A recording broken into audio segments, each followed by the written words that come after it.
All right, guys, we are getting into the last issue of Future State for this week. And holy crap, this has been a lot of videos, but I'm super happy that I was able to help you guys out, get this out to you. I'm really excited for all of Future State, so we're going to be covering every single issue as they come out every single week. We're just going to be pumping these out for you guys as much as possible. Now, like I had said in some of my other videos, I'm going to be starting up a podcast here soon. Our first episode is going to release either Thursday or Friday, and we're going to be covering and talking about all of Future State. We're going to be talking about the King in Black series going on with Marvel, and we're going to talk about upcoming Marvel cinematic stuff coming out on TV, like WandaVision and so on and so forth. The name is going to be Comic Breakdown and More Podcast. Be sure to check it out. I'll leave links to it in the description once it goes live so you guys can check it out for yourselves, see if it's something you're interested in listening to for a little bit. But enough of that. Without further ado, let's dive into this issue.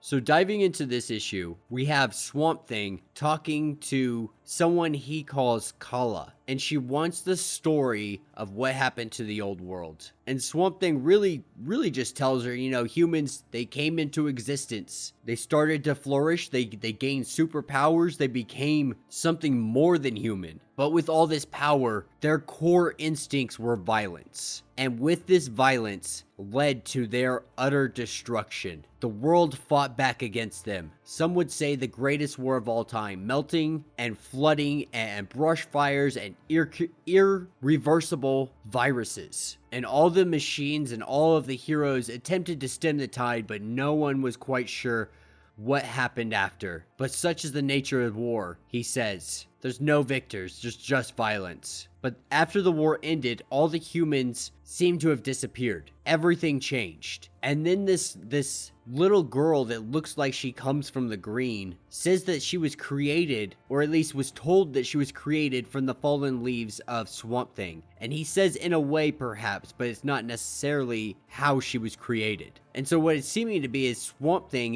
is creating his own people, probably because he's so lonely and has no one around him to talk to and hasn't for years. And that's the thing, they're searching for humans, no matter how flawed and broken they are. And this is when another of his creations interjects, and he goes by the name of Indigo. And he's really just an a-hole at the end of the day. But at the same time, he's telling truths. Like, everybody is following Swamp Thing here. But the thing is, Indigo knows the truth that the humans aren't worth even being around or tracking down to begin with, and that they've been following him for years and years and years, not really understanding why, because none of them have met a human before. And this is where we pick up with Heather, his first creation. And they seem to have found something, maybe a human, maybe something else. They're not sure, but one of them got trapped. And Heather breaks into this place, rescues him, and jumps out a window. And the building comes crumbling down on top of them. And this is when we see Swamp Thing use the green and protect them. And that's where it'll take us to later this evening with Swamp Thing and Heather sitting down and talking about what's going on in the world. How the seasons are changing, how the colors on the trees are changing. And Swamp Thing asks the trees if they've seen any humans, but they haven't in such a long time. But the last time that they did see them, they went north. And so Swamp Thing wants to go north. He wants to take everybody north. He almost feels guilty about having everybody follow him on such an endeavor, though. But at the end of the day, they all want to follow Swamp Thing. Like, he's their creator, he's their father, he's Father Green at the end of the day. Now, picking up a little later, they find one of their own dead, and a trail leading off. And the trail led them to a cave that had a human inside of it. And inside he had what appears to be a spear with the blood of their brother. And Heather disarms him and goes to smite him down, but before she does,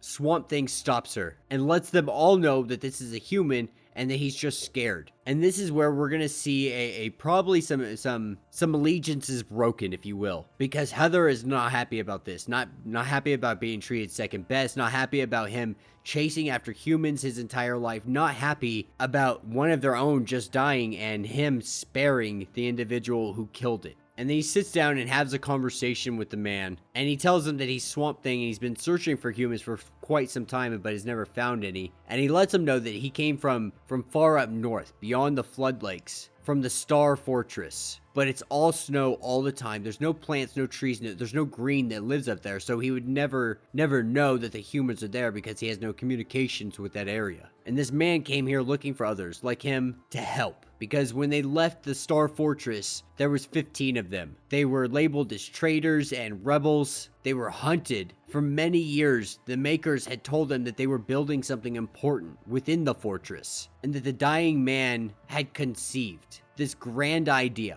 for a new tomorrow, a new future. But some of them realized that this was just bullcrap, and so they made their escape the best that they could. And this is when we see obsidian sitting inside of a tube used for some kind of experiment, and the coming of the obsidian sun. And that will be the end of this issue. So let me know what you guys think, because this is a lot. So green, the green really can definitely be out of touch with a lot of spots. So humans are going to be hard for him to find it in certain climates, in certain regions, so on and so forth. Now Swamp Thing creating his own essentially little village of people, I think is actually really fun and really awesome. And it's nice to see Swamp Thing not just going it solo, though he totally and completely could if he wanted to. And I'm really excited to see this star facility and what they're doing with Obsidian. Let me know down in the comments, what do you guys think that they're doing with him? How do you think this is going to move forward? Now, I'm not sure exactly where this all takes place, because Metropolis exists in Superman's future state, Gotham exists in Batman's future state.